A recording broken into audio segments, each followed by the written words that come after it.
Victor Rinaldi didn't build Chicago's underworld by trusting coincidences. So when his new maid flinched at the sound of footsteps, wore long sleeves in summer heat, and lied about bruises with the practiced ease of someone who'd done it 1,000 times before, he knew exactly what he was looking at. He'd seen that terror before, in the eyes of women who'd learned that screaming for help only brought more pain. But Elena Marquez had made one critical mistake. She'd walked into his house. And in Victor Rinaldi's world, that meant she was his to protect, whether she wanted it or not. Before we begin this story of power, protection, and one woman's fight for freedom, I invite you to stay until the very end to see how far justice can reach when the right person decides to care. If you enjoy this story, please hit that like button and comment with your city so I can see how far this tale travels across the world. The first rays of dawn cut through Chicago's skyline like blades through silk, painting the marble floors of Victor Rinaldi's penthouse in shades of amber and gold. The city below was just beginning to stir, delivery trucks rumbling through empty streets, early shift workers trudging toward the L, the last of the night shadows retreating into alleys and doorways. Up here, 43 stories above the noise and chaos, the world felt controlled, ordered. Exactly the way Victor preferred it. He stood by the floor-to-ceiling windows, a crystal tumbler of whiskey in one hand despite the early hour, watching his city wake up. Some men collected art, or cars, or women. Victor Rinaldi collected control. Every building in his line of sight, every block captain, every alderman who suddenly found their campaigns flush with cash.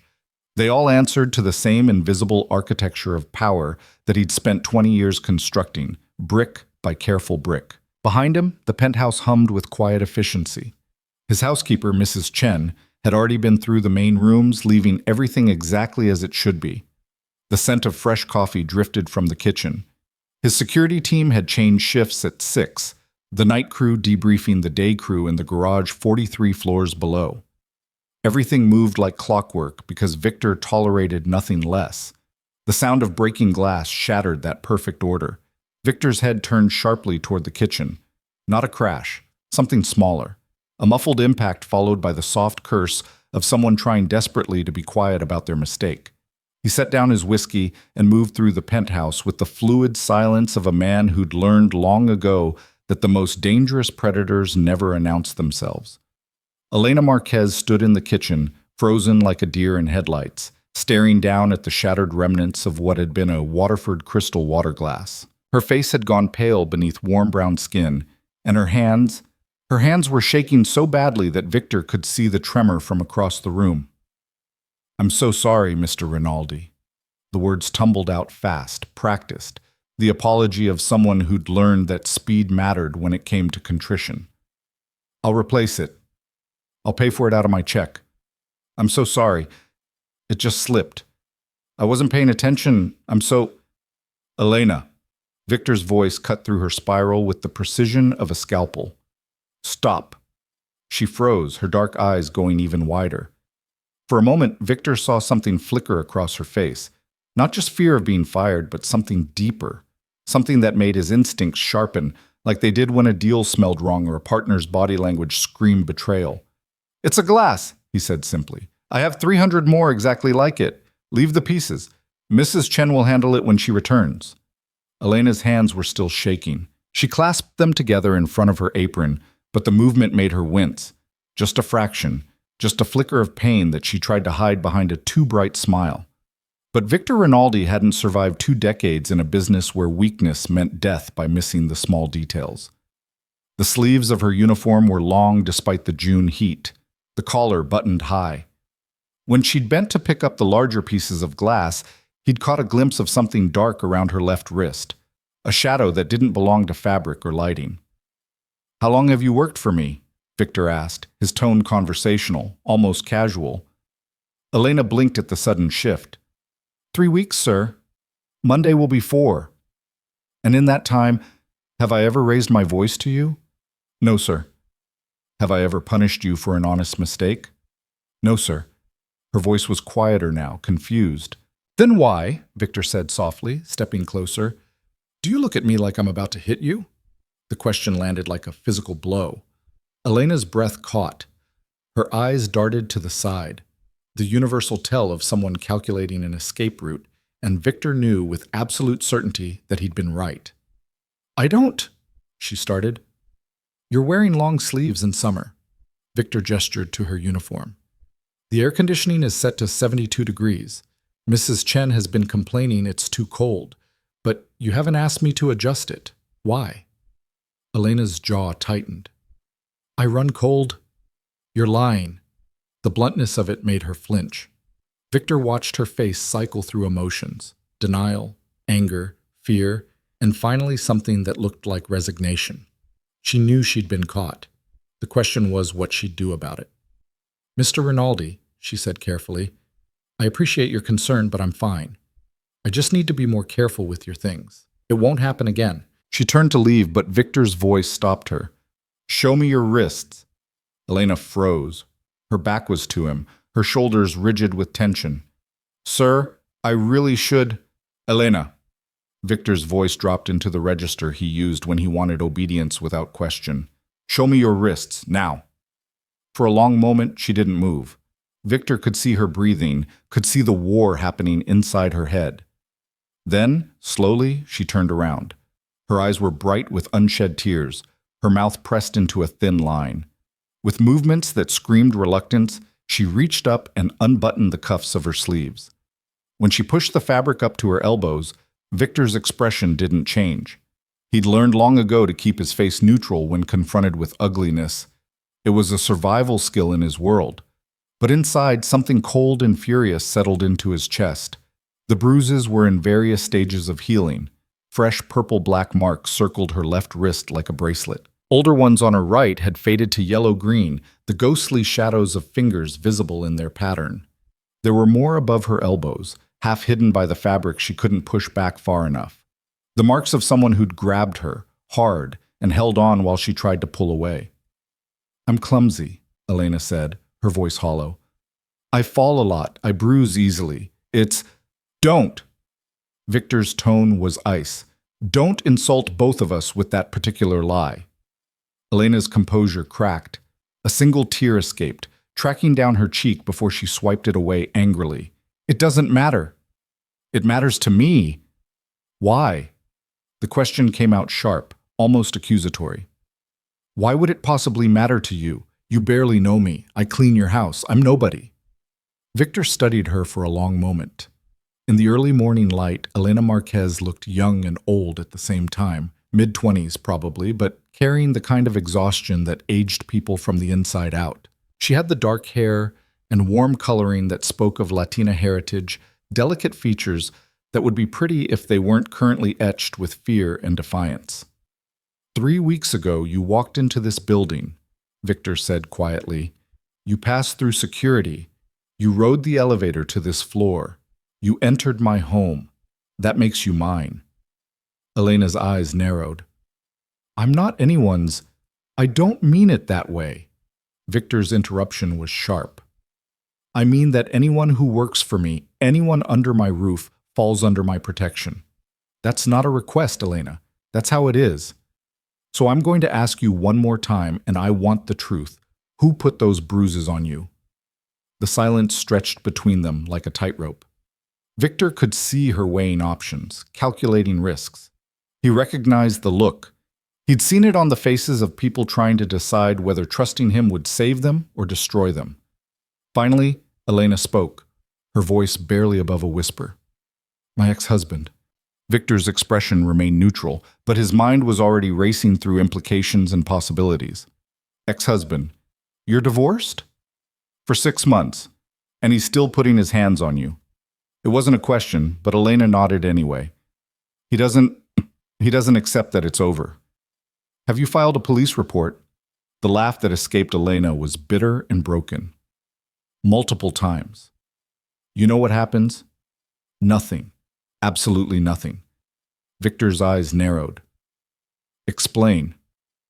Elena pulled her sleeves back down, buttoning the cuffs with trembling fingers. Now that the secret was out, the words seemed to flow faster, like poison draining from a wound. "Logan is a police officer. Chicago PD. His uncle is a deputy chief. His best friend works in the district that covers my apartment. Every time I've called, every time I've tried to get help, they find a way to make it disappear. Not enough evidence. No witnesses. He says you're lying, and we believe him. After a while, you stop calling because you learn it only makes things worse. Victor's jaw tightened. He'd spent 20 years navigating Chicago's power structures, and he knew exactly how this particular machinery worked. Cops protected their own. Always had. Always would. Unless someone made it more expensive to protect them than to cut them loose. Does he know where you work? Victor asked. Elena shook her head. I was careful. I used my middle name, Marquez, instead of Pierce, on the application. I take 3 different buses to get here so nobody can follow the pattern. I've been so careful. But he's still finding you. The confirmation was written all over her face. Last week, I saw his car outside the grocery store near my apartment. Yesterday, he was waiting at the bus stop when I left work. He didn't approach me. He just watched, making sure I knew he could get to me whenever he wanted. Victor turned away from her, looking out the window at Chicago stretching endlessly in all directions. Somewhere down there, a cop with a badge and a god complex thought he could terrorize a woman with impunity, thought the system would protect him, thought his connections made him untouchable. Logan Pierce had made the same mistake that everyone who underestimated Victor Rinaldi made. He'd confused legal power with real power. Go home, Elena, Victor said without turning around. Take the rest of the day off. Paid. Mr. Rinaldi, I can't. It's not a request. Victor's tone was firm but not unkind. Go home. Lock your doors. Don't open them for anyone. I'll have one of my drivers take you. He'll wait outside until you're safely inside. Elena's voice trembled. Why are you doing this? Victor finally turned to face her. In the morning light, his features were sharp and aristocratic. Italian heritage written in the straight line of his nose, the strong jaw, the dark eyes that missed nothing. He was 42 years old and looked like exactly what he was. A man who'd built an empire on the principle that power was only useful if you knew when and how to use it. Because, he said simply, I don't tolerate bullies, and I especially don't tolerate men who use their power to hurt people who can't fight back. Your ex-husband thinks his badge makes him invincible. I'm going to teach him otherwise. Elena's eyes widened. You can't. If you hurt him, if anything happens to him, they'll know it was connected to me. They'll come after both of us. A small smile touched Victor's lips, cold and precise. Elena, I haven't survived this long by doing anything that can be traced back to me. Your ex-husband won't be hurt. He'll simply learn that there are consequences for his actions. Now go. My driver is waiting downstairs. Elena hesitated for one more moment, her eyes searching Victor's face for something, reassurance, perhaps, or a sign that she could trust him. Whatever she found seemed to satisfy her because she nodded slowly and turned toward the door. Mr. Rinaldi? She paused in the doorway, looking back. Thank you. Victor nodded once. Go. When the door closed behind her, Victor stood alone in his penthouse, looking out at the city that bent to his will. He picked up his phone and dialed a number he kept in his head rather than in contacts. Gabriel Santoro answered on the second ring. It's early, Victor. I need information, Victor said without preamble. Everything you can find on a Chicago PD officer named Logan Pierce. Employment history, disciplinary records, financial background, known associates, where he drinks, where he sleeps, who he owes, and who owes him.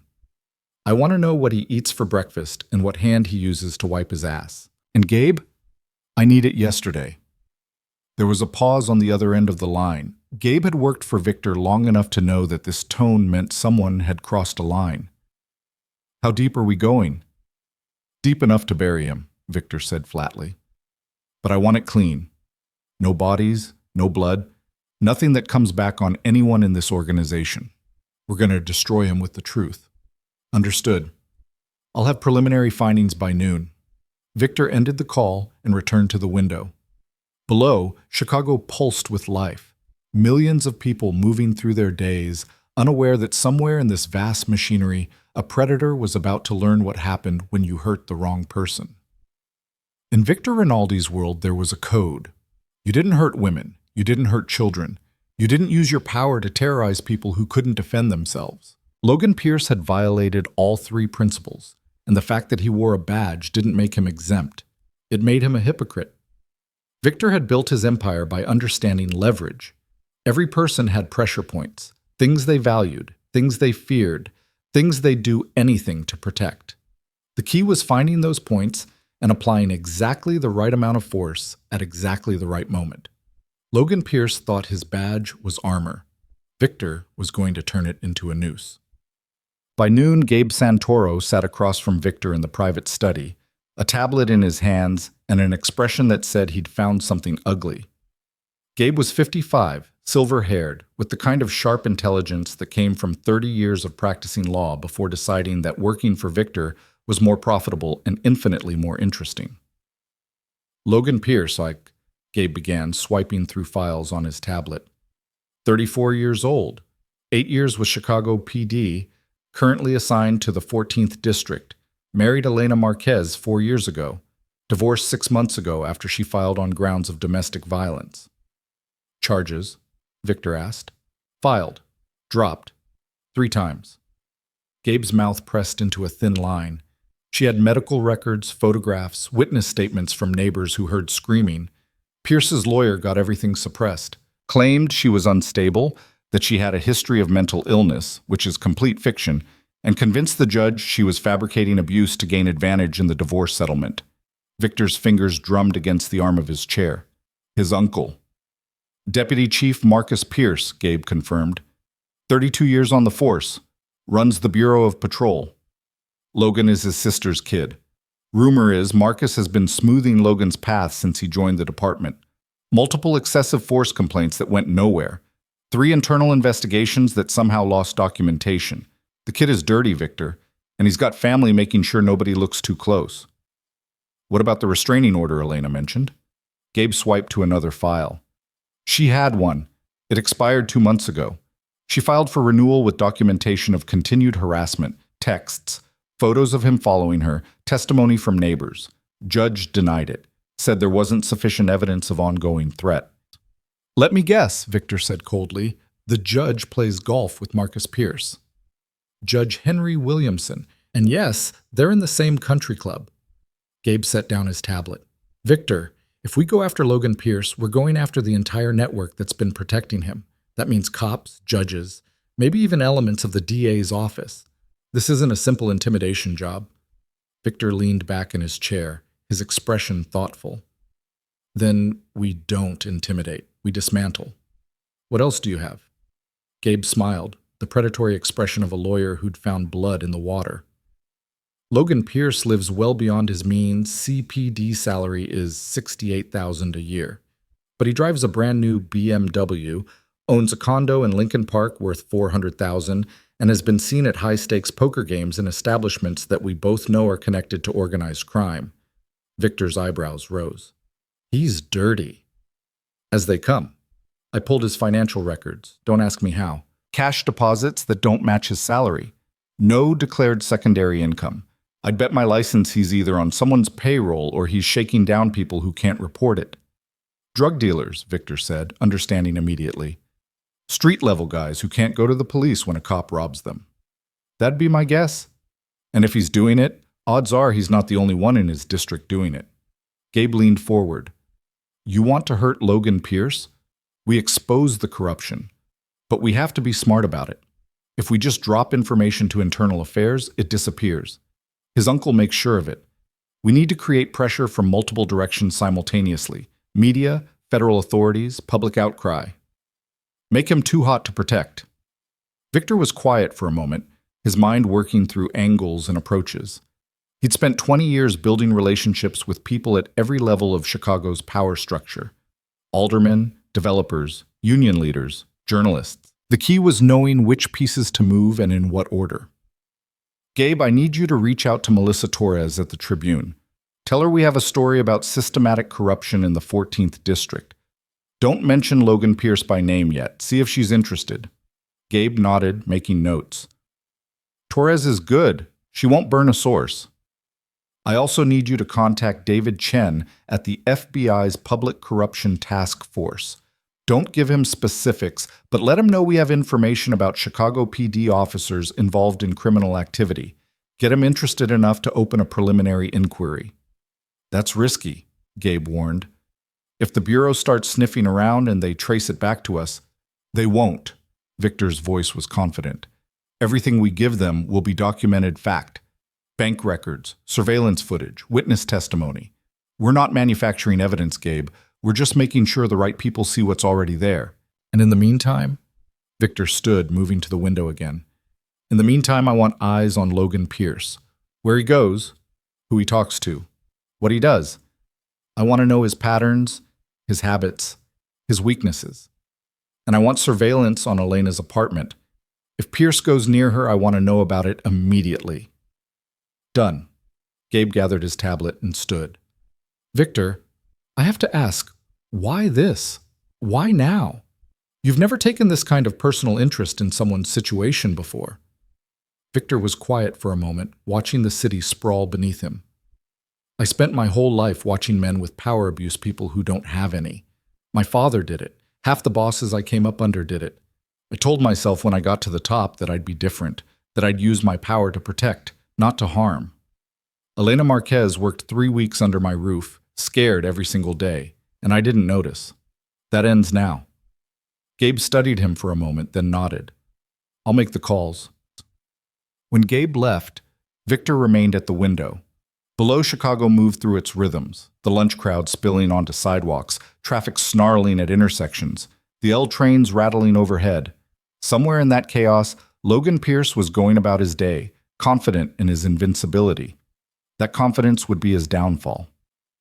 Victor's phone buzzed. A text from his head of security. "Subject has been outside target's apartment building for 35 minutes. No approach yet. Just watching." Victor's jaw tightened. He typed back, "Keep eyes on him. If he approaches the building, I want real-time updates." Another text arrived almost immediately. "Understood. Target is moving, heading back to his vehicle." Victor set down his phone and poured himself another whiskey. The game had begun, and Logan Pierce didn't even know he was playing yet. That was fine. Victor had learned long ago that the best victories were the ones your opponent never saw coming. In 48 hours, the first domino would fall. And by the time Logan Pierce understood what was happening, it would be far too late to stop it. The sun climbed higher over Chicago, indifferent to the machinery of justice or vengeance, grinding into motion beneath its light. The surveillance footage arrived at Victor's penthouse at 3 in the morning, delivered by a courier who knew better than to ask questions. Victor sat in his darkened study, the glow from his laptop screen casting sharp shadows across his face as he watched Logan Pierce reveal himself frame by frame. The first clip showed Pierce's BMW idling outside a corner store in Pilsen at 11 at night. The timestamp was from 4 days ago, before Elena had even started showing up on Victor's radar as anything other than a quiet woman who cleaned his house efficiently and never made eye contact. In the video, a young man approached the driver's side window, baggy clothes, nervous posture, the unmistakable body language of someone making a transaction they didn't want witnessed. Money changed hands. Then Pierce drove away, and 2 minutes later a patrol car rolled past the same corner, lights off, moving slow. Victor replayed the sequence 3 times, watching the coordination. The patrol car was providing cover while Pierce collected. This wasn't a lone wolf operation. This was systematic. The second clip was harder to watch. Elena emerged from a bus stop on Western Avenue, her purse clutched tight against her body, her head down. Pierce's BMW was parked half a block away. He didn't approach immediately. Instead, he waited until she'd walked past, then pulled out and followed at a crawl, staying exactly 3 car lengths behind. When Elena turned down a side street toward her apartment building, Pierce accelerated, cutting her off at the corner. The footage had no audio, but Victor didn't need it. He could read the scene in Elena's body language, the way she tried to step around Pierce, the way he moved to block her, the way her hands came up in a defensive gesture when he stepped closer. Pierce's mouth was moving, his face animated with an anger that seemed disproportionate to whatever Elena was saying in response. Then his hand shot out, gripping her wrist, and Victor watched Elena's face contort in pain. The interaction lasted 90 seconds. When Pierce finally released her and got back in his car, Elena stood frozen on the sidewalk for a full minute before her legs seemed to remember how to move. She walked the remaining 2 blocks to her building like someone expecting a blow from behind at any moment. Victor closed the laptop and sat in the darkness, his mind cataloging what he'd seen. Pierce wasn't just abusive, he was methodical. The surveillance, the intimidation, the way he used his badge and his connections to create a cage around Elena that she couldn't escape. Men like that didn't stop on their own. They escalated until someone made them stop. His phone lit up with an incoming call. Gabe, despite the obscene hour. "Tell me you're still awake," Gabe said without preamble. "I'm looking at surveillance footage of our friend harassing Elena 4 days ago." Then you're going to love what I just found." Gabe's voice carried the tight excitement of someone who'd struck gold. "I've been going through Pierce's arrest records for the past 3 years. You know how many cases he's built have ended in conviction? I'm guessing the number isn't impressive. 38%, and that's being generous. The citywide average is 62%. You know what that tells me? Either Logan Pierce is the worst cop in Chicago, or he's deliberately building weak cases." Victor's eyes narrowed. "Because he's being paid to build them weak." "Exactly. I cross-referenced his low conviction rate with the suspects he arrested. 70% of them have known gang affiliations. 20% were mid-level dealers. And here's where it gets interesting. 6 of those dealers were arrested again within 3 months by different officers, and all 6 had significantly less cash and product the second time around. Pierce was robbing them during the first arrest," Victor said, seeing the pattern immediately. "Taking enough to make it worth his while, but not enough that they'd risk reporting it. Then he'd build a case so weak it couldn't stick, and they'd walk. That's my read. And if I'm right, there's a paper trail we can follow. Discovery documents, evidence logs, case files where the numbers don't add up. I've got a friend in the public defender's office pulling files for me now. By tomorrow afternoon, I'll have enough documentation to show a pattern." Victor stood and moved to the window. Chicago at 3 in the morning was a different beast than during daylight hours, quieter, darker, more honest about what it really was. "What about the reporter?" "Melissa Torres is very interested. She's been investigating CPD corruption for 2 years, but she's never had enough hard evidence to publish. If we can give her documents, testimony, and a narrative that holds together, she'll run with it." "And the FBI?" "Agent Chen wants a meeting, tomorrow if possible. He's careful, won't commit to anything without seeing what we've got, but he's listening." Gabe paused. "Victor, once we trigger this, there's no pulling it back. We're going to make enemies in the department, powerful ones." "Let them come," Victor said flatly. "I've dealt with worse. What's the status on Elena's protection?" 2 men on rotating shifts outside her building. If Pierce shows up, we'll know immediately. But Victor, she's going to notice eventually. You've got 2 large men in a black SUV parked outside her apartment. She's not stupid. Then I'll tell her the truth when she asks." Victor checked his watch. "Set up the meeting with Chen for tomorrow at 2. Somewhere neutral. Not my office, not his. Somewhere public enough that it looks like a coincidence if anyone's watching. There's a coffee shop in the Loop, Brewster's. Good sight lines, easy exits, always crowded enough to provide cover." "Perfect.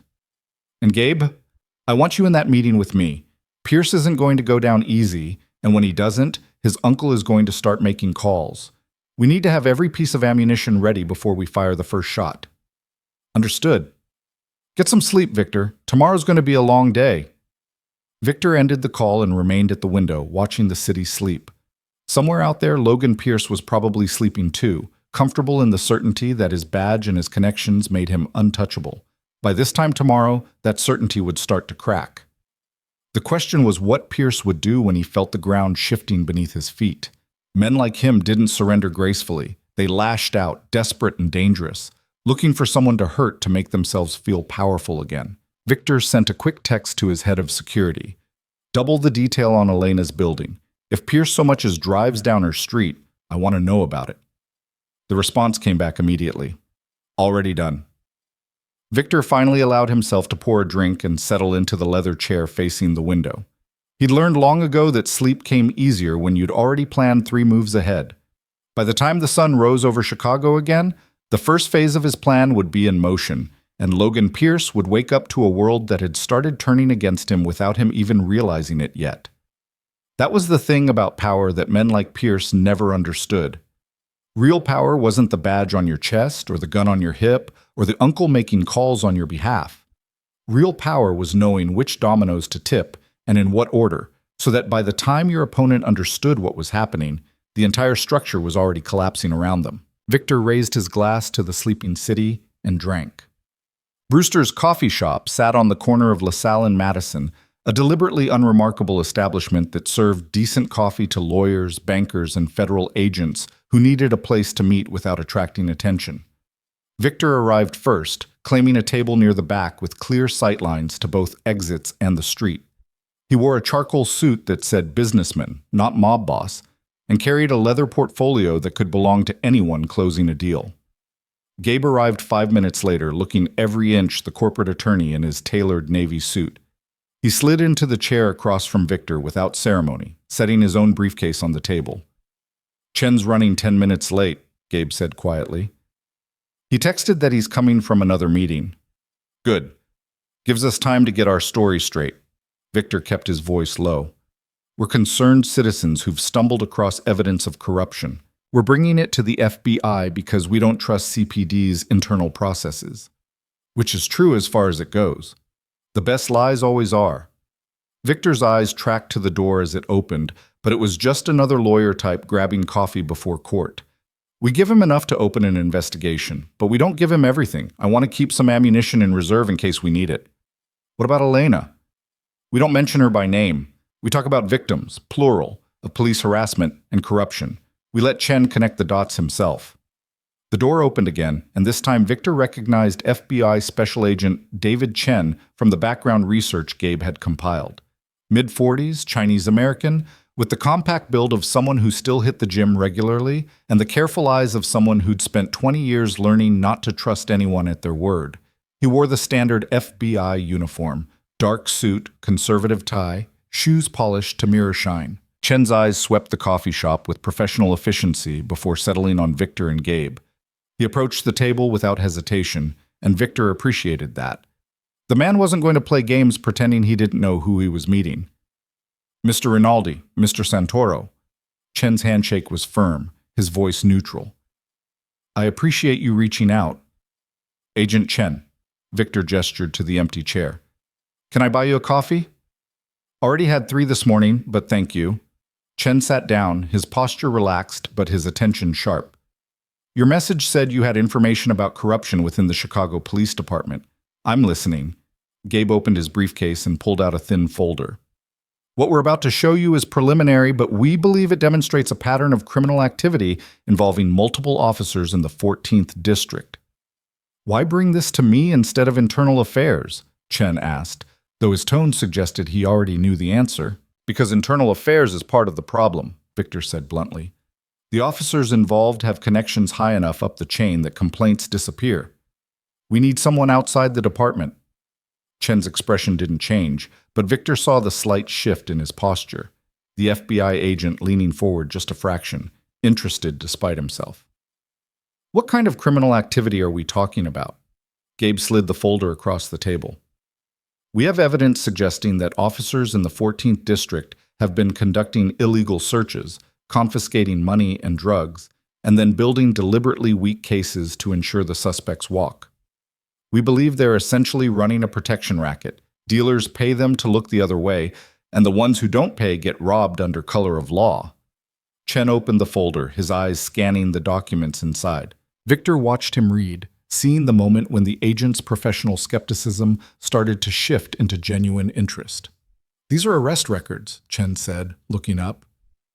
"How did you obtain these?" "Public documents," Gabe said smoothly. "Everything in that folder is available through FOIA requests or is part of court records. We've simply organized it in a way that shows the pattern." "And this pattern points to which officers specifically?" Victor and Gabe exchanged a glance. This was the delicate part. Give Chen enough to hook him, but not so much that he could dismiss it as a personal vendetta. "We have strong suspicions about several officers," Victor said carefully, "but we'd prefer not to name names until you've had a chance to review the evidence independently. We don't want to bias your investigation. Chen's lips quirked slightly, the first hint of expression he'd shown. That's very considerate of you, but I'm not going to open a federal investigation based on arrest statistics and speculation. I need something concrete. Witnesses, financial records, evidence of actual criminal activity. Gabe pulled out a second folder. We anticipated that.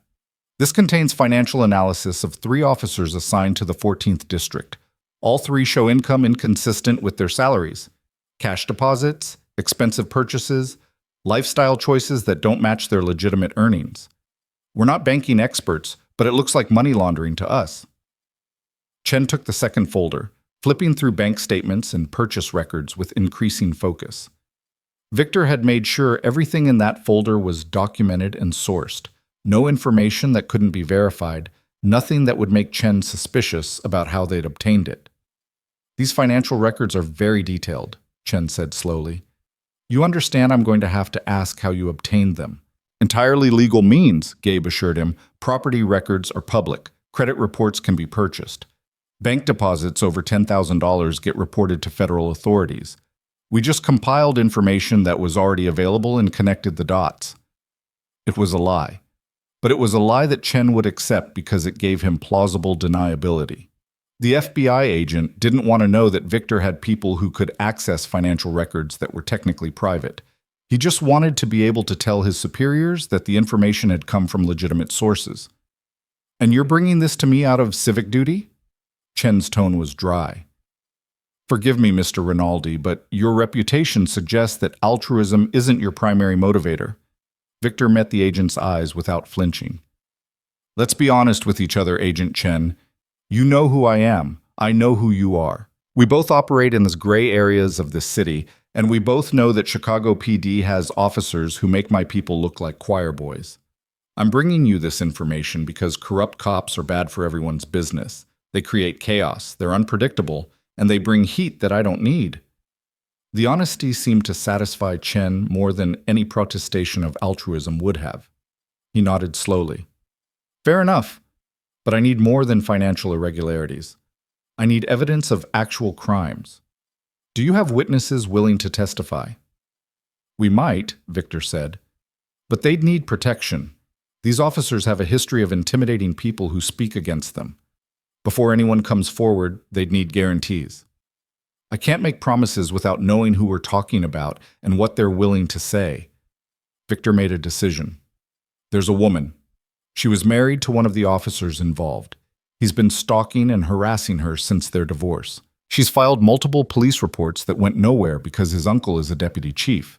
She has documentation, medical records, photographs, text messages, but she's terrified, Agent Chen, because every time she's tried to get help from the system has failed her. Chen's expression hardened. Domestic violence. Aggravated stalking, harassment, assault. All under color of authority because he uses his badge to get away with it. Victor leaned forward. I want to be very clear about something, Agent Chen. I don't care about bringing down the entire Chicago Police Department. I care about 3 or 4 specific officers who are dirty, violent, and protected. You help me make sure they face consequences, and I'll give you everything I've got. Names, dates, witnesses, documentation, enough to build a case that'll survive any defense attorney they throw at it. Chen was quiet for a long moment, his eyes moving between Victor and Gabe, calculating angles and risks. Finally, he closed both folders and pulled them toward himself. I'll review these materials, he said carefully. If what you're saying holds up, I'll open a preliminary inquiry. But I need you to understand something, Mr. Rinaldi. The moment I start investigating sworn law enforcement officers, I'm going to have the entire department looking at me sideways. I'm going to have union lawyers crawling up my ass. I'm going to have politicians calling my supervisor asking why I'm wasting federal resources on local police matters. I need to know that when that happens, you're going to have my back with evidence that justifies the heat I'm about to take. You'll have it, Victor promised. But I need something from you too. The woman I mentioned, she needs protection. Real protection, not a patrol car that drives by twice a night. If her ex-husband figures out she's cooperating with a federal investigation, he's going to escalate. If she agrees to cooperate, I can get her into witness protection protocols. That's not good enough. Victor said flatly. Witness protection takes time to set up, and time is what she doesn't have. I need you to fast-track it, or I need you to look the other way while I provide protection myself. Chen's eyes narrowed. I can't authorize you to. I'm not asking for authorization, Victor interrupted. I'm telling you what's going to happen. That woman is under my protection right now. If you can offer her something better, great. If you can't, then you pretend you don't know about the security team I've got watching her building. Either way, she doesn't get hurt while we're building a case. That's non-negotiable. For a moment, the table was silent except for the ambient noise of the coffee shop, espresso machines hissing, conversations murmuring, chairs scraping against tile. Chen looked at Victor with the expression of a man trying to decide whether to arrest him or shake his hand. You're putting me in a difficult position, Chen said finally. I'm giving you corrupt cops on a silver platter, Victor countered. What you do with that is up to you, but the woman doesn't become collateral damage. That's my line. Chen nodded slowly. All right. I'll need to meet with her. Alone. I need to hear her story and assess whether she's a credible witness. If she is, I'll do everything in my power to keep her safe. But Mr. Rinaldi, if I find out you're manipulating her testimony or coaching her in any way, she'll tell you the truth, Victor said. That's all she needs to do. The truth is damning enough. Chen stood, gathering the folders. I'll be in touch within 48 hours. Don't contact me directly. Go through Mr. Santoro. And Mr. Rinaldi, for both our sakes, I hope your evidence is as solid as you're claiming. It is, Victor assured him. But Agent Chen, 48 hours is a long time. If something happens to that woman before you move on this, I'm going to hold you personally responsible. It was a threat delivered with perfect calm, and Chen received it with the same professional neutrality he'd maintained throughout the meeting. He nodded once and walked out of the coffee shop without looking back. When he was gone, Gabe exhaled slowly. That was either the smartest thing we've ever done or the stupidest. We'll find out soon enough, Victor said, standing. Come on, we need to talk to Elena before Chen does. She needs to know what's coming and be prepared for it.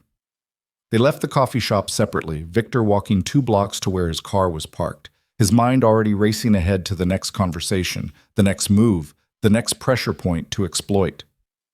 Logan Pierce had 48 hours of normal life left. After that, the walls would start closing in, and Victor wanted to make sure he was there to watch every minute of it. Elena's apartment was a 3rd-floor walk-up in a building that had seen better decades, where the hallway smelled like old cooking oil and the carpet was worn thin enough to show the concrete beneath.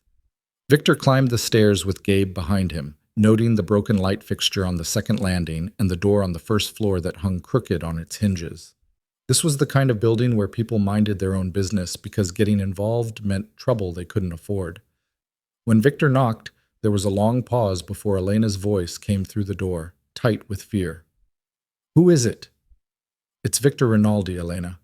I need to talk to you. Another pause, longer this time. Victor heard the scrape of a chain lock, then 2 deadbolts sliding back. The door opened 6 inches, Elena's face appearing in the gap, her eyes red-rimmed and exhausted. Mr. Rinaldi, what are you doing here? How did you even find... She stopped, understanding crossing her face. You've been watching me. For your protection, Victor said calmly. Can we come in? What I need to discuss isn't a conversation for the hallway. Elena's eyes moved to Gabe, suspicious. Who's he? Gabriel Santoro, my attorney. He's also the person who's going to help make sure your ex-husband faces consequences for what he's done to you. The promise in those words made Elena's breath catch. She hesitated for one more moment, then stepped back and opened the door fully. Victor and Gabe entered an apartment that was small but immaculately kept, secondhand furniture arranged with care, plants on the windowsill reaching toward whatever sunlight managed to penetrate the building across the street, photographs on the walls of people who looked like family. It was the home of someone trying desperately to build a safe life from whatever pieces they had left. Elena closed the door and re-engaged all 3 locks before turning to face them. She was wearing sweatpants and an oversized university sweatshirt, her hair pulled back in a ponytail, no makeup to hide the dark circles under her eyes. She looked young and fragile and completely worn down. You said you'd leave it alone, she said to Victor, her voice carrying an edge of accusation. You said you'd handle it quietly, so why are you here? Because things are moving faster than I anticipated, Victor replied. And you need to know what's coming so you can prepare for it. Elena's face went pale. What does that mean? What did you do? Gabe spoke up, his lawyer's voice calm and reassuring. Ms. Marquez, why don't we all sit down? This is going to take a few minutes to explain. They settled into Elena's small living room, Victor and Gabe on the worn couch.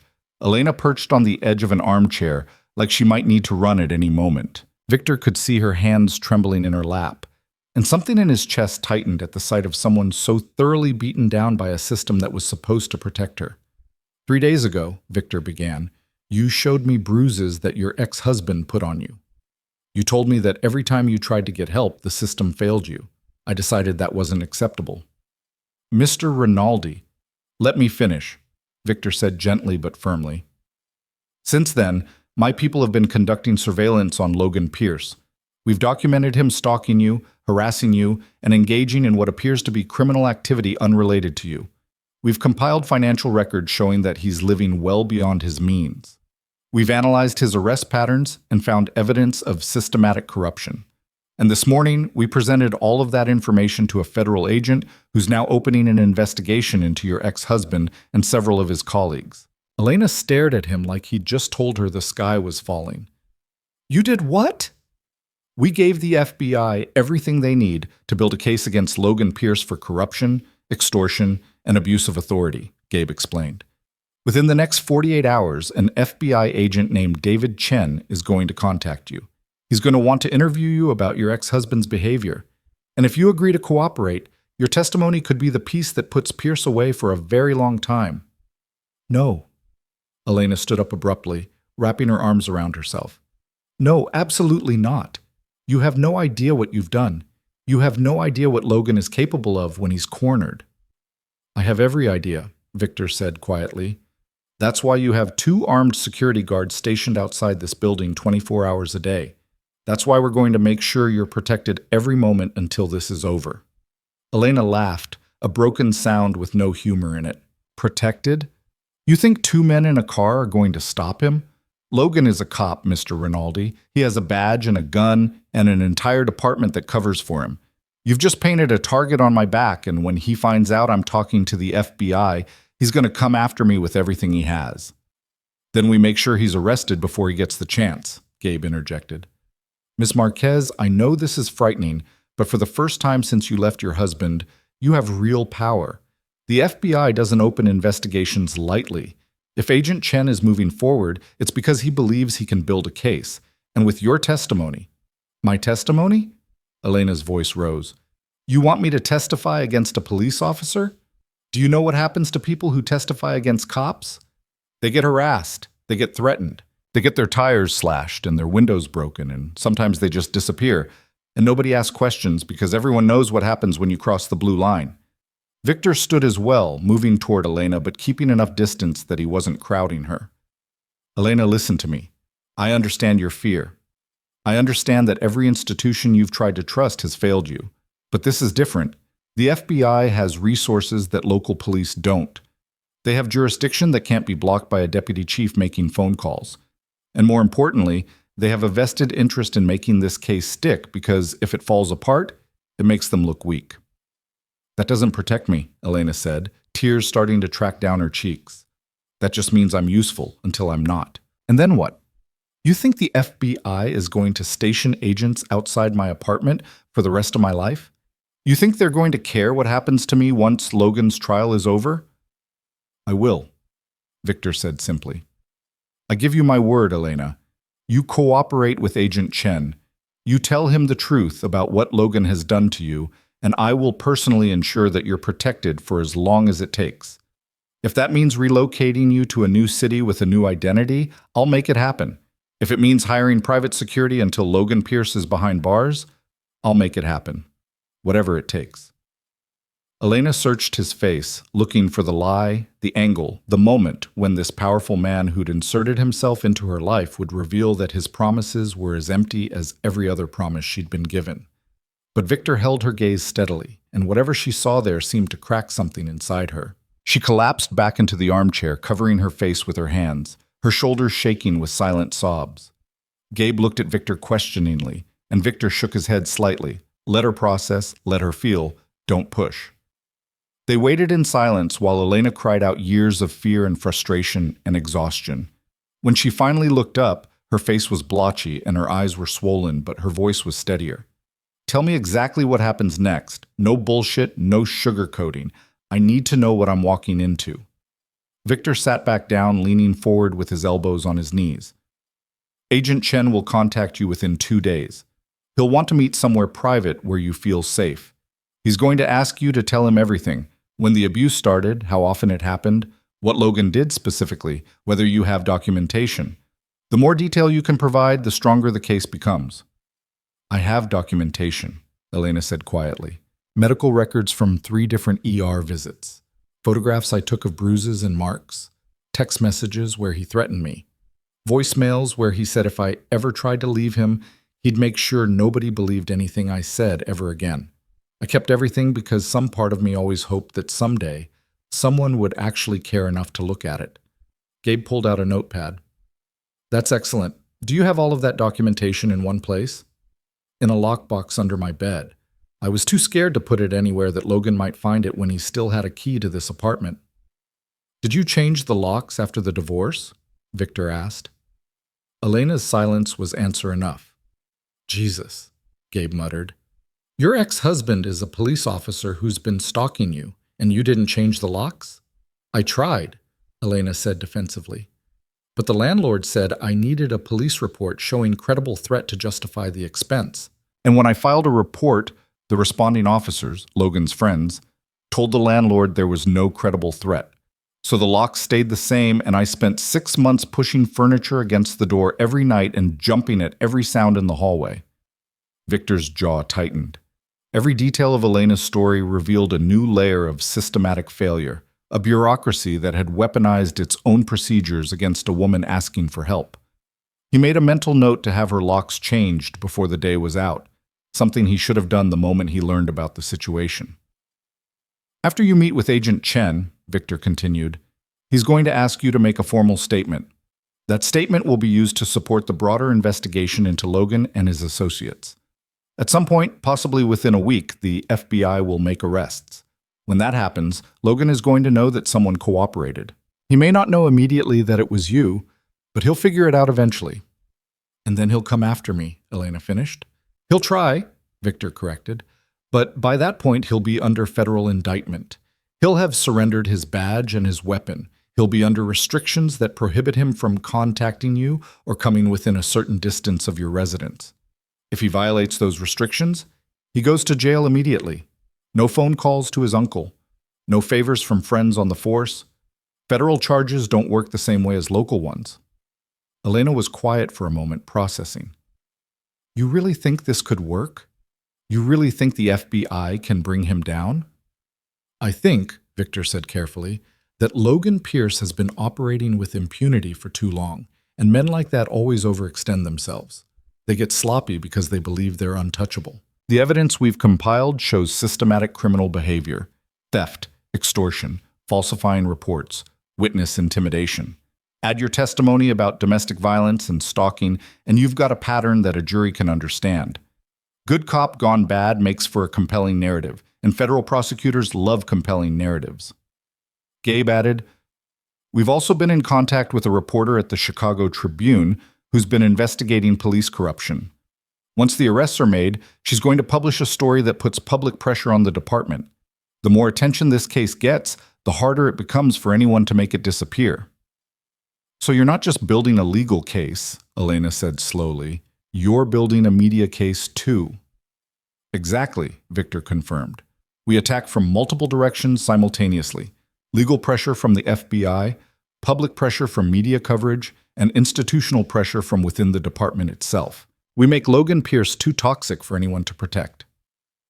Elena stood and walked to the window, looking down at the street where Victor's security team was stationed in their black SUV.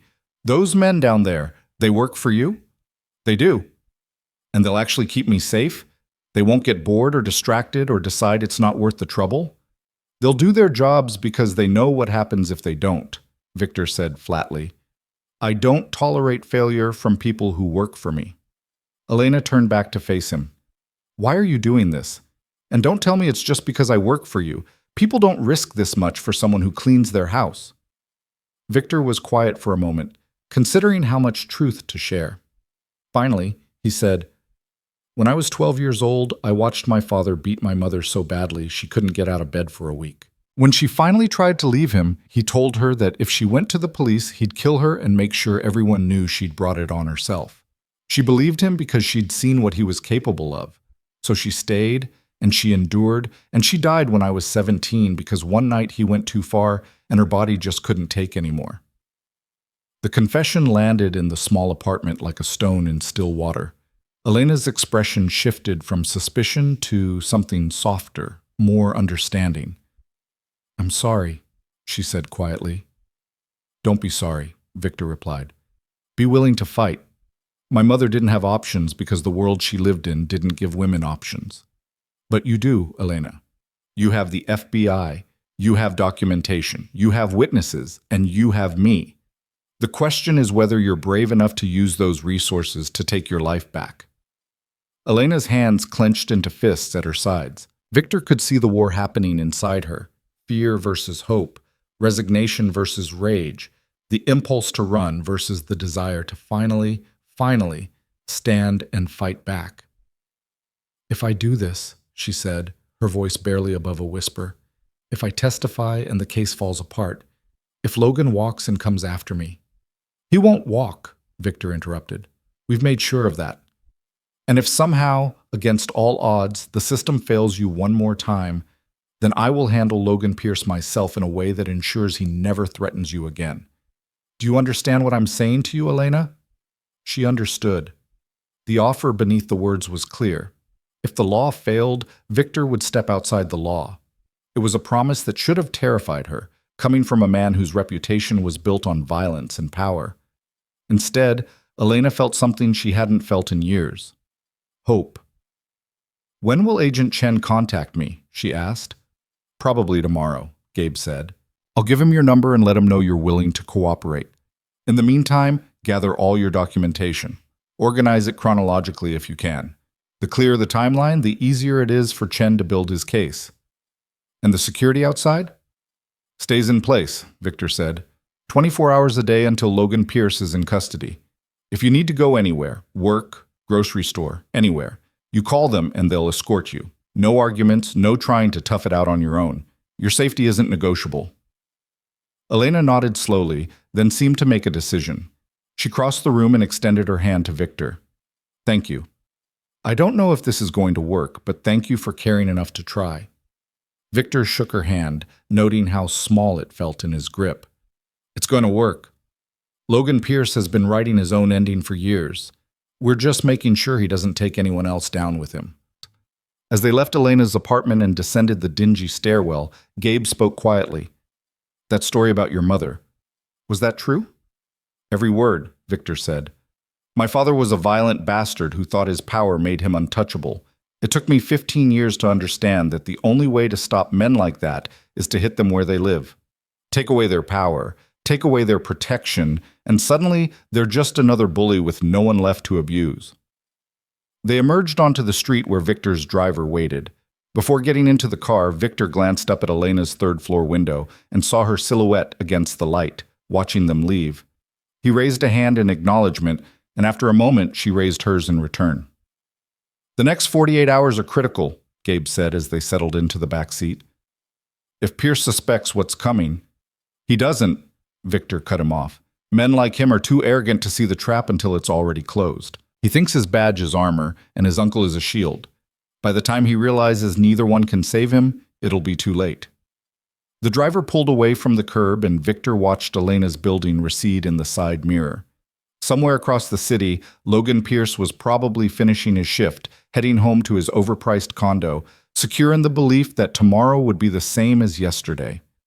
He had no idea that the ground was shifting beneath his feet, that every connection he relied on was about to become a liability, that the woman he'd spent 6 months terrorizing was about to become the instrument of his destruction. Victor's phone buzzed with a text from his media contact. The message was brief. Tribune reporter ready to publish on your signal, waiting for arrests. Victor typed back, stand by, 48 hours or less. He pocketed his phone and allowed himself a thin smile. The dominoes were lined up perfectly. All that remained was to tip the first one and watch the cascade begin. And when it did, Logan Pierce would learn the hardest lesson of his life, that real power wasn't about badges or guns or family connections. Real power was about knowing exactly where to apply pressure so that when your enemy finally realized they were under attack, they were already beaten. The car merged into Chicago traffic, carrying Victor back toward his penthouse and the city that bent to his will. Behind them, Elena Marquez locked her door and pulled out the lockbox from under her bed, sorting through years of carefully documented abuse, preparing to turn her pain into testimony. And somewhere in the 14th District station house, Logan Pierce logged off his shift completely unaware that his world was about to end. The machinery of justice, or vengeance, depending on your perspective, ground forward with relentless precision, and Victor Rinaldi sat at the controls, patient and merciless, waiting for exactly the right moment to pull the trigger. The call from Agent Chen came 36 hours later, precisely when Victor had predicted. Elena's hands shook as she answered her phone in the break room of a downtown office building where she'd picked up a weekend cleaning shift, Victor's security team stationed outside in the parking lot. Ms. Marquez, this is Special Agent David Chen with the FBI. Do you have a few minutes to talk? Elena glanced at the door, then sat down at the small table littered with abandoned coffee cups and someone's forgotten lunch. Yes, I can talk. Good. I'd like to meet with you in person to discuss your ex-husband, Logan Pierce. I understand from mutual acquaintances that you may have information relevant to an ongoing investigation. Chen's voice was professional, careful not to reveal too much over an unsecured line. Would you be willing to meet with me tomorrow morning? Where? Elena asked, her voice steadier than she felt. There's a federal building on South Dearborn, 10 o'clock. You'll need to bring identification and any documentation you have regarding your ex-husband's conduct. Can you make that work? Elena thought about the lockbox under her bed, packed now with 3 years of carefully preserved evidence. I'll be there. Ms. Marquez, Chen's tone shifted slightly, becoming more personal. I want you to know that anything you share with me will be kept confidential to the fullest extent possible under federal law. Your safety is my priority. Do you understand? I understand, Elena said, though she wasn't sure she believed it. The system had made promises before. Good. I'll see you tomorrow at 10. When the call ended, Elena sat in the quiet break room for a long moment, staring at her phone. This was real now. Not Victor's promises or Gabe's legal theories, but an actual FBI agent asking her to walk into a federal building and put everything on record. Once she did that, there was no taking it back. No changing her mind. No pretending any of this had never happened. Her phone buzzed again. This time, it was a text from an unknown number. This is Marcus with Rinaldi's security team. Agent Chen will pick you up at 9:30 tomorrow morning. We'll escort you to the federal building and wait until you're finished. You're not going alone. Elena closed her eyes and allowed herself one moment of gratitude that Victor Rinaldi was apparently a man who kept his word. 20 miles across the city, Logan Pierce sat in his condo scrolling through his phone, oblivious to the storm gathering around him. He'd just finished a shift that had netted him $3,000 in cash from a dealer too scared to report the theft, and he was feeling good, invincible, the way he always felt when he was reminded that his badge made him untouchable. His phone rang. Uncle Marcus. What's up? Logan answered, his tone casual. We need to talk. My office, tomorrow morning, 8 sharp. The terseness in Marcus Pierce's voice made Logan sit up straighter. His uncle didn't summon him to the office unless something was wrong. What's this about? Not over the phone. 8 o'clock, don't be late. The line went dead.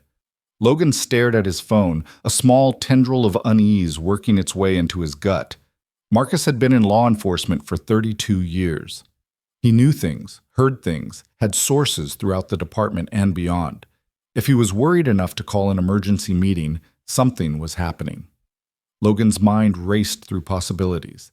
Had one of the dealers he'd been shaking down found the balls to file a complaint? Had Internal Affairs finally gotten brave enough to look at his arrest record? Had Elena done something stupid like try to file another restraining order?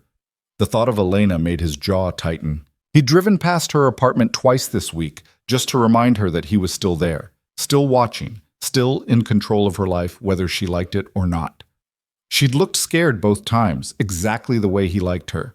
But she hadn't done anything, hadn't gone to the police, hadn't reached out to any of her friends, hadn't made any moves that suggested she was planning to cause trouble. Logan poured himself a drink and tried to shake off the unease. Uncle Marcus was probably just being paranoid. Some politician was asking questions or some reporter was sniffing around, and Marcus wanted to make sure Logan kept his head down for a few weeks. It happened sometimes. Nothing he couldn't handle. Still, he didn't sleep well that night. The next morning, Elena arrived at the federal building on South Dearborn with Victor's security team flanking her like Secret Service agents protecting a head of state.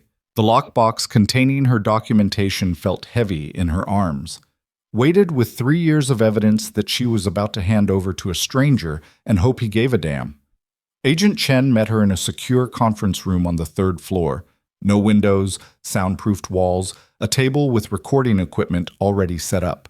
He stood when she entered, extending a hand. "Miss Marquez, thank you for coming." Elena shook his hand, noting the firmness of his grip and the directness of his gaze. This was a man who'd spent his career getting people to trust him with their darkest secrets. She hoped that meant he was good at protecting them afterward. "Can I get you coffee? Water?" Chen gestured to a small table in the corner. "Water would be good."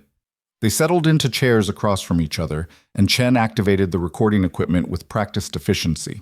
For the record, this is Special Agent David Chen conducting an interview with Elena Marquez regarding an ongoing federal investigation. "Ms. Marquez, do you consent to this interview being recorded?" "I do."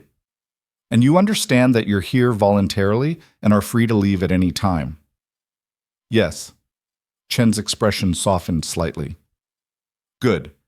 Now, before we begin, I want you to understand something. What you tell me today is going to be used to build a case against people who may have significant resources and powerful friends. That means we need to be thorough. We need to be accurate, and we need to be honest. I'm going to ask you some difficult questions.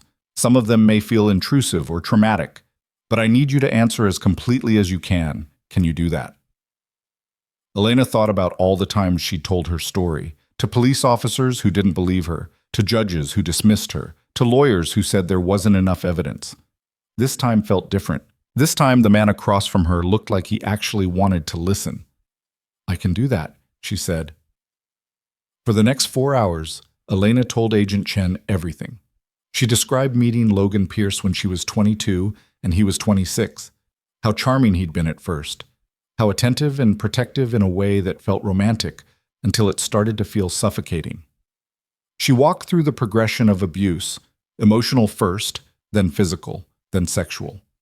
She detailed every hospital visit, every time she'd called 911, only to have Logan's colleagues show up and convince her not to file a report. She explained how she'd finally found the courage to leave after he'd choked her unconscious, and she'd woken up on the bathroom floor, not knowing if she'd been out for minutes or hours. Chen listened without interrupting, his expression neutral, but his eyes sharp, occasionally making notes, but mostly just letting her talk. When Elena opened the lockbox and began pulling out documentation, he examined each piece with the careful attention of someone who knew exactly what he was looking at. Medical records showing a broken wrist, 3 cracked ribs, a concussion, repeated bruising, and contusions. Photographs Elena had taken of herself in bathroom mirrors, her face swollen and discolored, her arms marked with handprints, her neck showing the clear impression of fingers. Text messages where Logan threatened to kill her if she ever tried to leave him. Voicemails where he alternated between apologizing and promising it would be worse next time. Emails sent to her lawyer during the divorce proceedings that dripped with barely veiled threats. "This is substantial," Chen said quietly, looking through the timeline Elena had constructed. "This is 3 years of documented abuse with clear escalation patterns. Why didn't any of this make it into your divorce proceedings?" "My lawyer tried," Elena said bitterly, "but Logan's attorney got most of it excluded. They argued that I'd never filed criminal charges, so the abuse couldn't be proven. They said the medical records could be explained by accidents. They said the text messages were taken out of context. And the judge, Judge Henry Williamson. He seemed more interested in moving the case along than actually looking at the evidence. Chen's eyes flickered with recognition at the judge's name, and Elena saw him make a note. Tell me about the restraining order. I had one for 6 months after the divorce. Logan violated it twice that I know of. Once he showed up at my work, once he waited outside my apartment. I called the police both times. The first time they said it was a public street and he had a right to be there. The second time, the responding officers were friends of Logan's and they told me I was being hysterical. Elena's voice cracked slightly. The restraining order expired 2 months ago.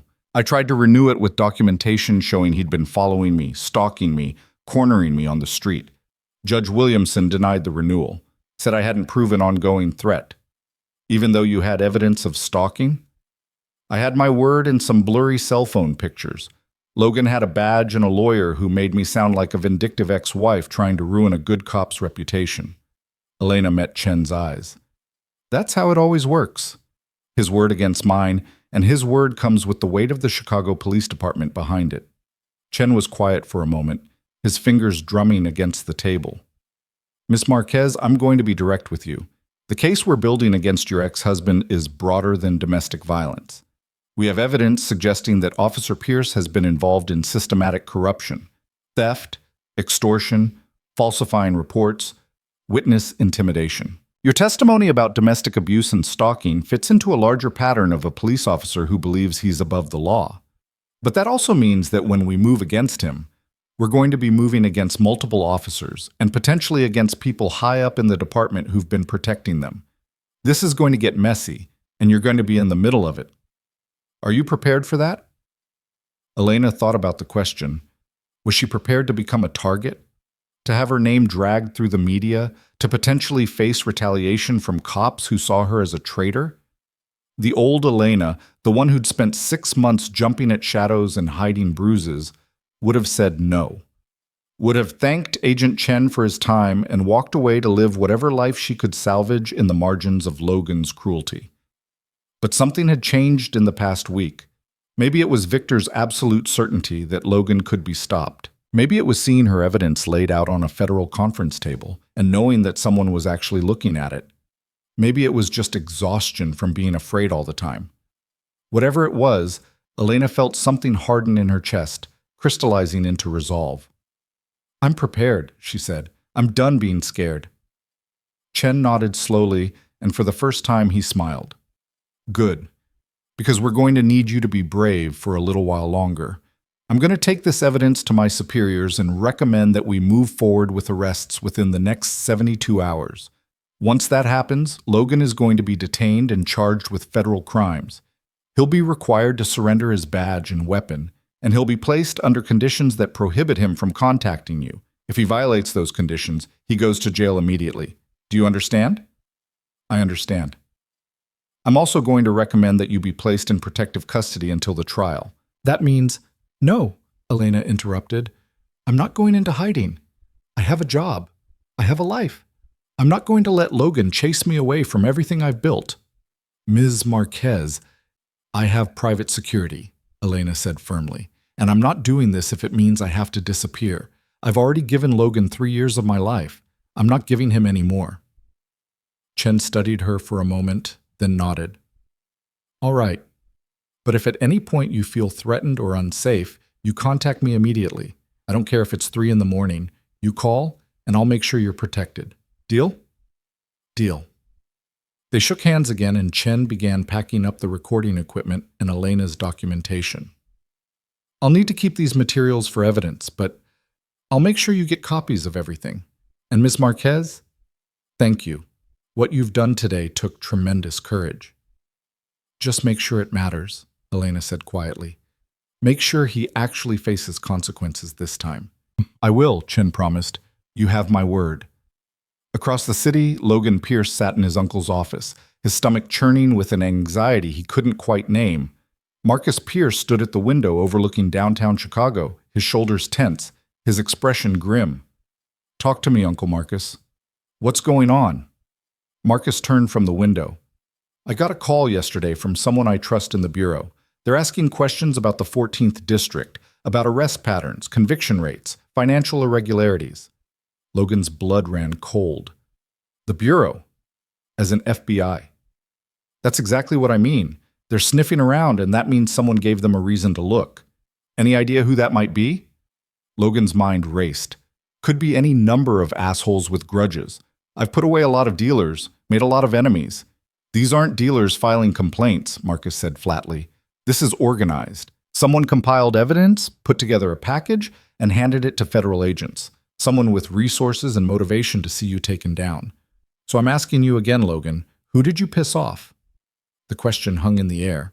Logan thought about the dealers he'd shaken down, the arrests he'd fumbled deliberately, the money he'd skimmed.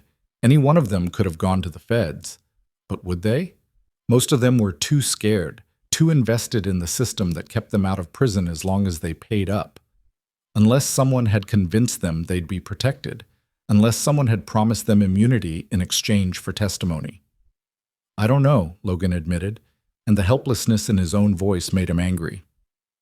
What do we do? Marcus's expression was cold. We? There is no we, Logan. If the FBI is building a case, you're on your own. I can't make calls for you. I can't make evidence disappear. And I sure as hell can't risk my career protecting you from federal charges. You understand me? The words hit Logan like a physical blow. You're cutting me loose? I'm telling you reality, Marcus said harshly. I've covered for you for 8 years. I've made complaints disappear. I've smoothed over your excessive force incidents. I've protected you from internal affairs more times than I can count, but I can't protect you from the FBI. If they've got evidence, real evidence, then you need to lawyer up and prepare for the worst. And Elena? Logan asked, his voice tight. If she's part of this, you stay the hell away from her, Marcus interrupted. If the feds are building a case and you go anywhere near your ex-wife, you'll hand them obstruction charges on a silver platter. You keep your head down, you don't talk to anyone without a lawyer present, and you pray that whatever evidence they have isn't enough to indict. Logan stood, his hands clenched into fists. This is bullshit. I've been a good cop. I've closed cases, I've made arrests. You've been dirty since day one, Marcus said bluntly, and we both know it. The only reason you've lasted this long is because I've been protecting you. But that ends today. You're going to go home, you're going to call the best lawyer you can afford, and you're going to prepare for federal agents to come knocking on your door. And Logan, when they do, you keep your mouth shut. You don't try to explain, you don't try to negotiate, you don't say a goddamn word without your attorney present. You understand me? Logan nodded numbly, his mind reeling. This couldn't be happening. He was untouchable. He had his uncle, his friends on the force, his badge. None of this should be touching him.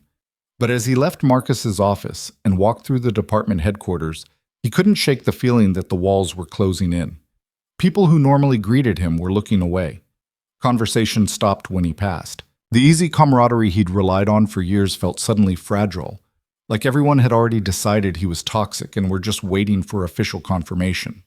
Logan drove home in a daze, his mind cycling through possibilities and plans. If Elena had gone to the feds, if she'd given them her documentation and her testimony, he could discredit her. He'd done it before in the divorce. She was unstable, vindictive, a woman scorned who'd do anything to destroy him. Juries didn't trust women like that. But if they had more than just Elena, if they had financial records, if they had dealers willing to testify, if they had arrest patterns and case files that showed corruption, that was different. That was a federal case with teeth. Logan pulled out his phone and scrolled through his contacts until he found the number for Thomas Brecker, the lawyer who'd handled his divorce. Brecker was expensive and ruthless and very good at making problems disappear. If anyone could navigate federal charges, it was him. The phone rang 4 times before Brecker's secretary answered. Brecker and Associates. I need to speak to Tom. It's urgent. Tell him it's Logan Pierce. There was a pause. Mr. Brecker is in a meeting. Can I take a message? Tell him the FBI is investigating me and I need representation. Now. Another pause, longer this time. Please hold. Logan sat in his car in the parking garage beneath his condo, listening to hold music and trying to control the panic rising in his chest. This was fine. This was manageable. He'd faced worse and come out clean. All he had to do was keep his cool, follow his lawyer's advice, and wait for this to blow over. But somewhere deep in his gut, beneath the bravado and the denial, Logan Pierce knew that this time was different. This time, the protection he'd always relied on was gone. This time, he was going to have to face consequences. And the thought terrified him. Thomas Brecker finally returned Logan's call 3 hours later, by which time Logan had consumed half a bottle of whiskey and worked himself into a state of barely controlled rage.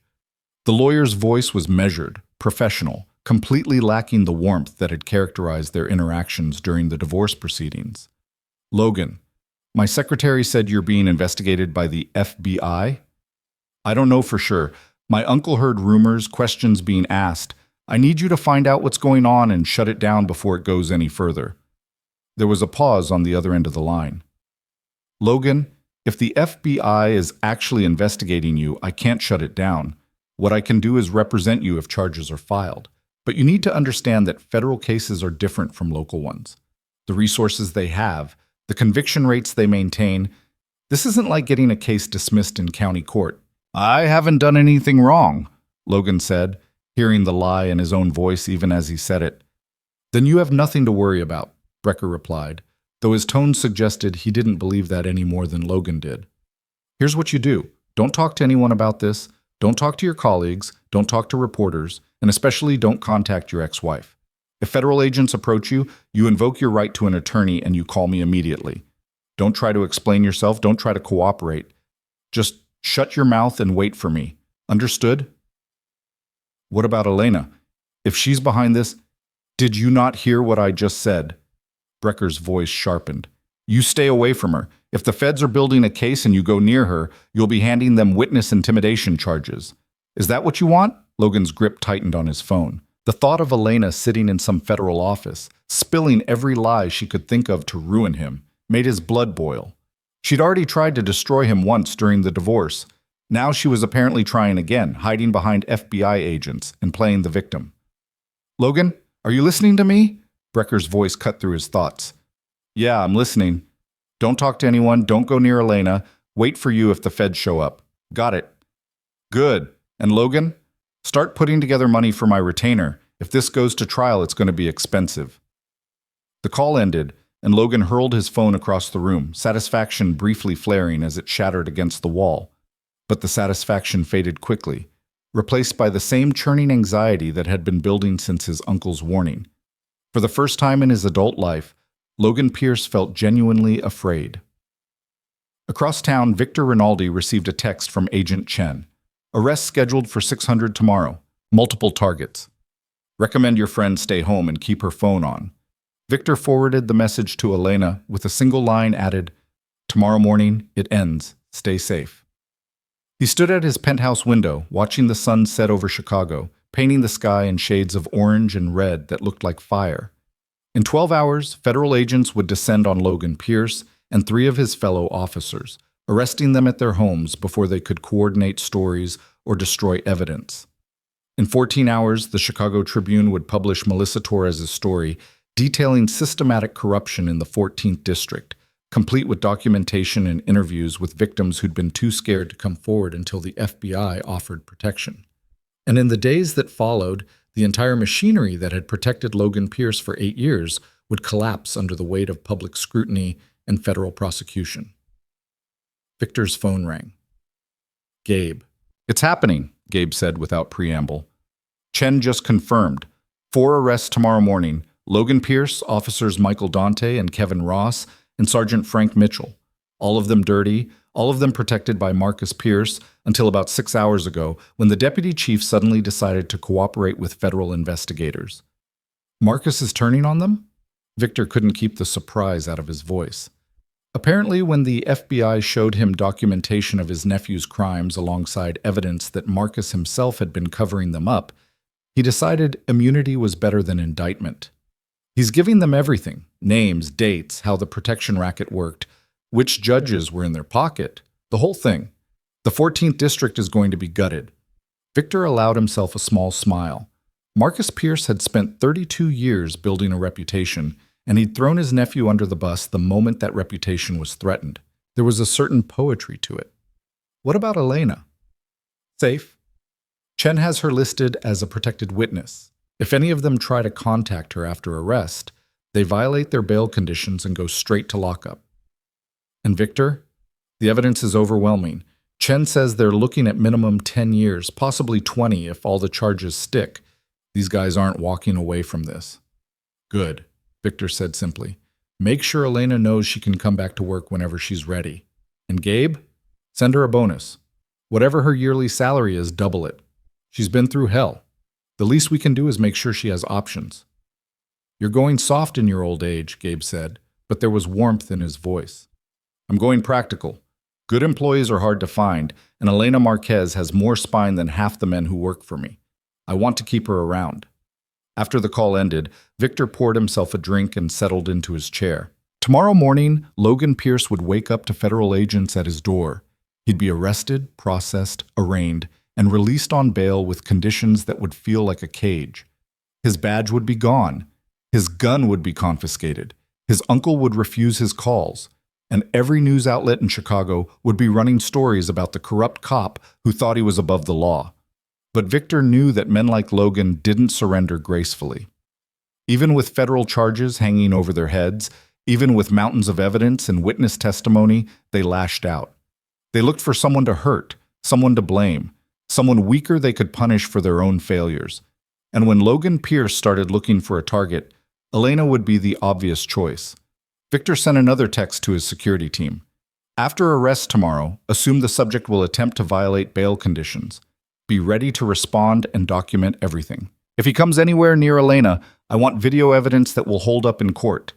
The response came back immediately. Understood. We won't let him get close.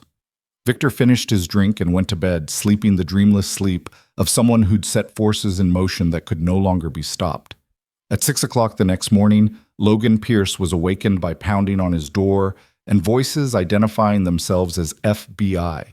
He stumbled out of bed, his head pounding from the whiskey he'd consumed the night before, and opened the door to find 4 federal agents with weapons drawn and a warrant for his arrest. Logan Pierce, you're under arrest for corruption, extortion, theft under color of authority, witness intimidation, and conspiracy to obstruct justice. You have the right to remain silent. The words washed over Logan as they cuffed him and searched his apartment, seizing his service weapon, his personal firearms, his laptop, and boxes of documents. His neighbors watched from doorways as he was led out in handcuffs, loaded into an unmarked car, and driven to the federal building for processing. In 3 other locations across Chicago, Michael Dante, Kevin Ross, and Frank Mitchell were experiencing identical awakenings, their worlds collapsing in the span of minutes as federal agents dismantled the protection they'd relied on for years. By 8 o'clock, all 4 men had been processed, fingerprinted, photographed, and arraigned. Their bail was set at $500,000 each, with conditions that included surrendering their passports, checking in weekly with a federal monitoring officer, and absolutely no contact with any victims or witnesses. Thomas Brecker appeared at Logan's arraignment looking grim and expensive, arguing for lower bail and less restrictive conditions. The judge denied every motion. By 9 o'clock, the Chicago Tribune's website had published Melissa Torres's story. Federal investigation reveals systematic corruption in Chicago's 14th district. The article detailed everything: the shakedowns, the falsified reports, the protection racket, the domestic violence that had been covered up. Elena's name wasn't mentioned, but several other victims were interviewed, their stories painting a picture of officers who'd terrorized their own community while hiding behind badges. By noon, every news outlet in Chicago was running the story. Social media exploded with outrage. Community activists who'd been complaining about the 14th district for years felt vindicated. Politicians who'd accepted campaign donations from the police union suddenly developed amnesia about those relationships. And Marcus Pierce held a press conference where he expressed shock and disappointment in his nephew's actions, promised full cooperation with federal investigators, and conspicuously failed to mention the 8 years he'd spent covering up those same actions. Logan Pierce made bail by 2 o'clock, posted by his lawyer using money from sources Brecker refused to identify. He walked out of federal detention into a media circus, cameras, reporters shouting questions, protesters holding signs calling him a disgrace to the badge. His lawyer hustled him into a waiting car, and they drove away from the circus to Brecker's office, where the attorney laid out the grim reality. You're looking at a minimum of 10 years if we take a plea, 15 to 20 if this goes to trial and you lose. The evidence is extensive, Logan. They have financial records, witness testimony, surveillance footage. They have dealers who've agreed to testify against you in exchange for immunity. And they have your ex-wife's documentation of domestic violence that establishes a pattern of you abusing authority. Logan's face went red. Elena, that bitch is behind all of this. Probably, Brecker agreed, but she's also untouchable right now. She's a federal witness under protection. If you so much as send her a text message, you violate your bail and go back to lockup until trial. So whatever you're thinking about doing, stop thinking about it. I'm not going to prison, Logan said flatly. I'm not spending 20 years in a cage because Elena decided to lie about me. Then we need to build a defense. We discredit witnesses. We challenge the evidence chain. We argue that you were following orders from superiors who are now throwing you under the bus. Brecker leaned forward. But Logan, I need you to understand something. Federal prosecutors don't bring cases unless they're confident they can win. The conviction rate for federal charges is over 90%. The odds are not in your favor. What about Elena's testimony? Can we challenge that? We can try.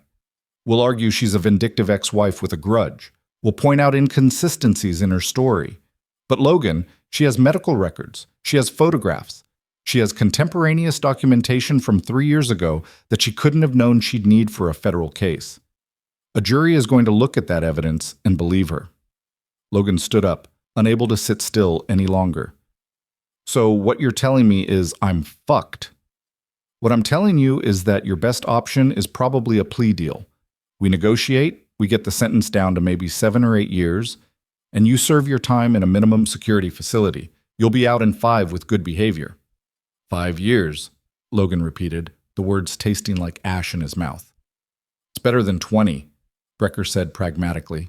And it's a hell of a lot better than going to trial, losing, and spending the next 2 decades in a federal prison where half the inmates are people you arrested. Logan left Brecker's office in a daze, his mind spinning with rage and fear and denial. This couldn't be his life. This couldn't be his future. He was a cop, a good cop, someone who'd closed cases and made arrests and kept the streets safe. The fact that he'd taken money from dealers who deserved to be robbed, that he'd roughed up suspects who had it coming, that he'd put his hands on Elena when she pushed him too far, none of that made him a criminal. It made him human. It made him real.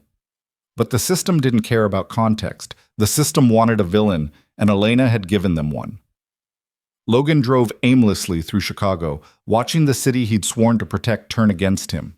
Every billboard seemed like an accusation, every pedestrian a potential witness, every traffic light a countdown to his imprisonment. By the time the sun set, he'd made a decision that Brecker would have called the worst mistake of his life. He was going to talk to Elena, not to threaten her, not to hurt her, just to make her understand what she'd done, what she was taking from him. She owed him that much. After 4 years of marriage, after everything they'd been through together, she owed him the chance to explain himself. Logan drove to Elena's apartment building, parking half a block away where his car wouldn't be immediately visible. He didn't notice the black SUV with tinted windows parked across the street, or the 2 men inside who immediately radioed that the subject had arrived. He walked to the building entrance, his bail conditions and his lawyer's warnings completely forgotten in the haze of his rage. Inside her apartment, Elena was making dinner when her phone buzzed with an urgent text from Victor's security team. Subject is approaching your building. Do not answer the door. We have eyes on him and are calling authorities now. Elena's blood ran cold. She set down the knife she'd been using to chop vegetables and moved away from the door, her heart hammering in her chest. Logan was here. Despite the federal charges, despite the bail conditions, despite everything, he was here. There was a knock at the door, then another, harder. Elena, I know you're in there. I saw your lights on. I just want to talk. Elena pressed herself against the wall, as far from the door as she could get. Her phone buzzed again. Victor. Federal agents and police are en route. Stay quiet. Don't engage. He's being recorded. Elena, please. Just 5 minutes. Just let me explain. Logan's voice carried through the door, and Elena could hear the desperation in it, the rage barely held in check. You've destroyed my life. The least you can do is face me. Silence. Elena's hand covered her mouth, holding back the sound of her own terrified breathing. Fine, fine! Logan's voice rose, losing the veneer of reasonableness. Hide in there like the coward you've always been. But you know what? This isn't over. You think the FBI is going to protect you forever? You think they're going to care what happens to you once the trial is over? They're using you, Elena. And when they're done, you're going to be alone, and I'm going to still be here, and we're going to settle this. The threat hung in the hallway, explicit and unmistakable. Elena heard footsteps, Logan moving away from the door, and then the sound of something heavy hitting the wall. He'd punched or kicked it in frustration, unable to contain the violence that had always simmered beneath his surface. Then came the sound that changed everything. "Sir, stop right there. Federal agents, put your hands where I can see them." Through her door, Elena heard the confrontation unfold. Logan's voice, belligerent and defensive. The federal agents, calm and professional. The reading of rights, the click of handcuffs. And finally, blessedly, the sound of Logan being led away, his voice growing fainter as he was taken down the stairs and out of her building. Elena slid down the wall until she was sitting on the floor, tears streaming down her face. Not from fear this time, but from relief so overwhelming it felt physical. He'd come for her. He'd violated his bail, made threats, shown up at her door despite every warning and restriction, and this time the system had actually stopped him. Her phone rang. Agent Chen.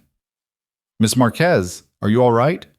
"I'm okay," Elena managed. "Is he gone?" "He's in custody. We have him on video approaching your building, we have audio of him making threats, and we have 2 federal agents who witnessed him attempting to contact you in violation of his bail conditions. He's not getting out this time, Elena. The judge is going to revoke his bail, and Logan Pierce is going to sit in a cell until his trial. And after tonight, I'm going to recommend that the prosecution add witness intimidation to his charges." Elena closed her eyes. "It's really over?" "It's really over," Chen confirmed. "You're safe now." After the call ended, Elena sat on her floor for a long time, letting the reality sink in. Logan was in custody. His career was destroyed. His freedom was forfeit. And she was free. Actually, genuinely free for the first time in 4 years. There was a gentle knock at her door. "Miss Marquez, it's Marcus from Mr. Rinaldi's security. Are you okay in there?" Elena stood up, wiped her eyes, and opened the door. The security guard looked at her with something like respect. "You're tougher than you look," he said. Not everyone could have stayed that calm. "I wasn't calm," Elena admitted. "I was terrified." "But you didn't open the door. You didn't engage. You let us handle it. That took discipline." He handed her a card. "Mr. Rinaldi wanted me to give you this.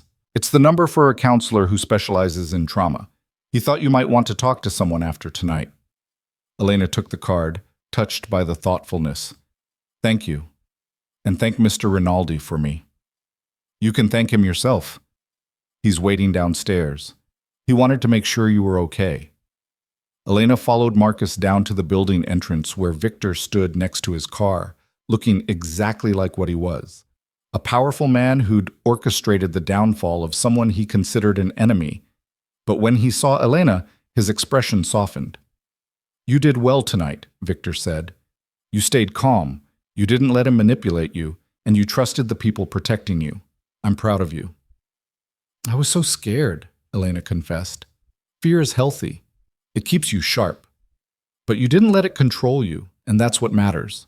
Victor gestured to his car.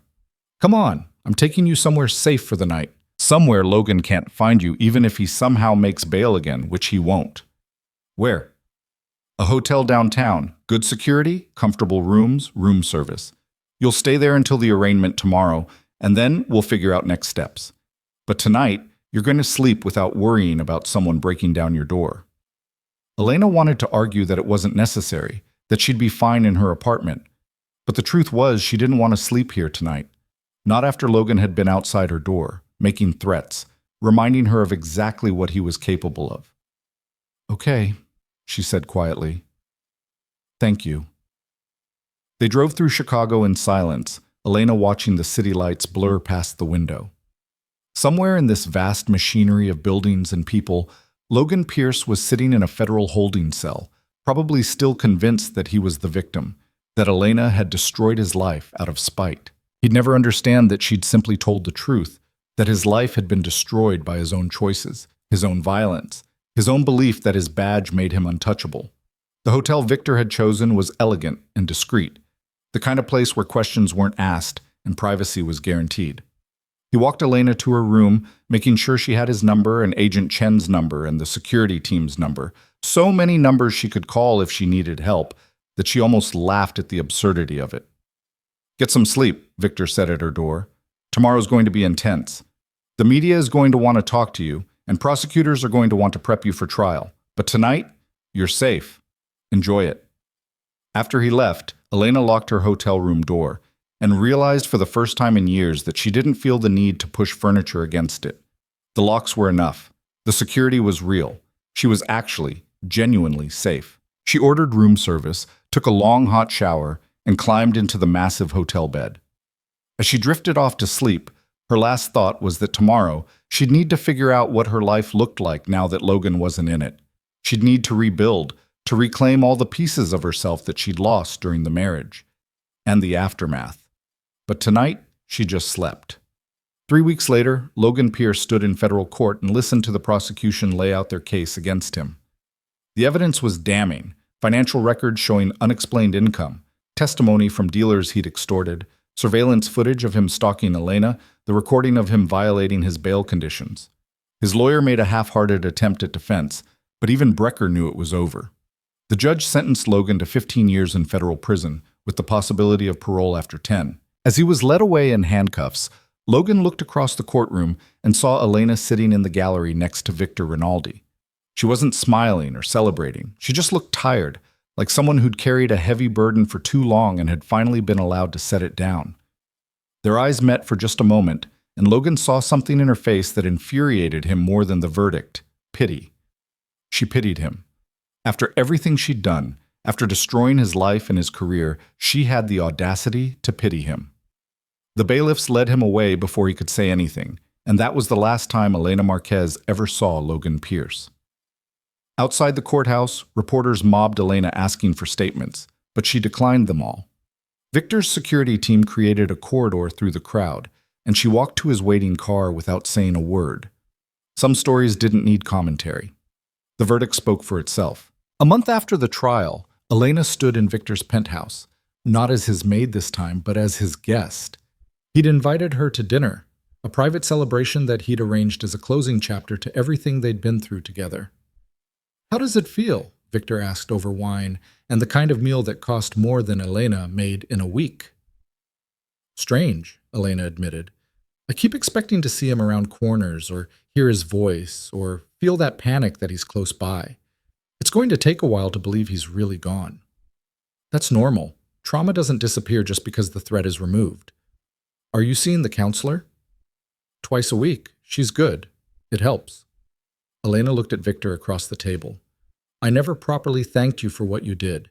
You didn't have to get involved. You didn't have to risk making enemies of the police department. But you did anyway." Victor set down his wine glass. "Elena, I told you once that anyone under my roof is under my protection. I meant it. But more than that, I've spent my entire life watching men with power abuse people who don't have any. I decided a long time ago that when I had the chance to stop it, I would. You gave me that chance." "What happens now?" Elena asked. "Do I go back to cleaning your house like none of this ever happened?" "You can if you want to," Victor said. "Or you can take the bonus I gave you, which I notice you haven't spent, and do something else. Go to school, start a business, travel. You have options now, Elena, real ones. Whatever you choose, you'll do it free of Logan Pierce and free of fear." Elena smiled, and it was the first genuine smile Victor had seen from her since the day she'd broken the crystal glass in his kitchen. "I think I'd like to go back to school. I was studying social work before I met Logan. Maybe I can help other people who are going through what I went through." "That sounds perfect," Victor said. "And if you need references or recommendations, I know people." "Of course you do," Elena laughed. "You're Victor Rinaldi. You know everyone."